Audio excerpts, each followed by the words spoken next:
Preferís que parlem en castellà pel vídeo. Darle con el agua tibia, ¿por qué, no? Y lo del agua fría, ¿no? El agua tibia, el nacimiento, digamos, de un naranjo. Pero también el agua fría. El nacimiento de un naranjo nace de un hueso. Nace de un hueso. Una semilla.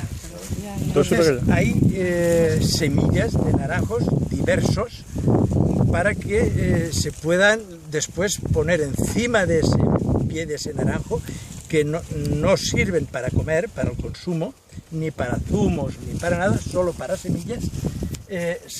Hay varios, lo que nosotros le llamamos pies a esto. Son variedades que toleran la salinidad, es decir, hay zonas, por ejemplo en la zona de Murcia, que las aguas son muy salinas, hay que ir a unos pies que soporten esa salinidad. Hay zonas donde hace más frío que en otras, sobre todo sitios hondos, vaguadas, donde allí duerme más el rocío y tal, perjudica más a los árboles y a las frutas.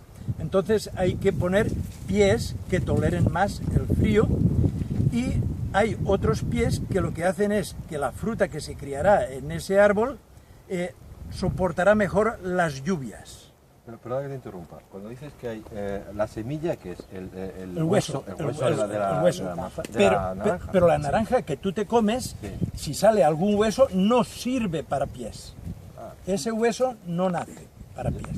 Solo había una variedad que se llamaba comuna blanca, que eran de las primeras que llegaron aquí a esta zona, que tenían semillas y sí que servían. Entonces, ¿de dónde salen esas semillas? De un naranjo que ha nacido en alguna parte, y por los años, bueno, ahora ya hace bastantes años que los centros de investigación agraria de otros países, con el de aquí de España, que es Libia, que está en Moncada, pues tienen unas relaciones muy estrechas y comparten, y comparan, y tienen campos de comparación y de análisis y demás, ¿no?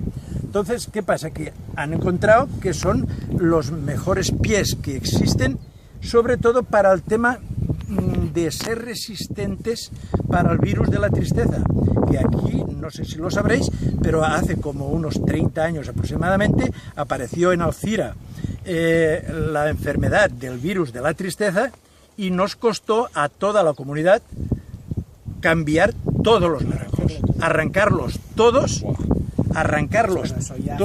eso 30 años, eso 30 años o más, y empezaron a poner pies de estos tolerantes, que se llaman tolerantes a la tristeza. Unos les llaman tolerantes y otros solo resistentes. Tienen menos vida, esos pies, esos naranjos tienen menos vida que los que tenían anteriormente, que se sacaban de las semillas de esa naranja blanca comuna, que esos se llamaban pies dulces. Esos duraban 100 años, esos naranjos, o más. Estaban esos pies y otros que era de mandarina común, una mandarina que tenía muchos huesos y se aprovechaba para sacar plantones, digamos, para ir poniendo otras variedades. Yo conozco aquí en el término de Burriana naranjos... Sí. No. Eso es el borde. El pie es el pie dulce. Y el naranjo de mandarino común es también centenario. O sea, que aquí en el término Burriana hay naranjos que tienen 100 años o más. Sin embargo, todos los que se han plantado ahora de 30 años a esta parte, que son ya todo pies tolerantes, resistentes a la tristeza, estos ha habido que poner encima variedades limpias de virus, que los limpian también en el Libia, y los viveristas autorizados, que mayoritariamente están en Alcanar, aquí por debajo de Ulldecona, en la zona esta, pues estos no pueden servir naranjos que no estén registrados por el Libia o bien por el Instituto de Investigación Agraria Catalán. Para cada uno se ha acogido, porque hay muchos viveristas que están acogidos aquí a la Comunidad Valenciana, como está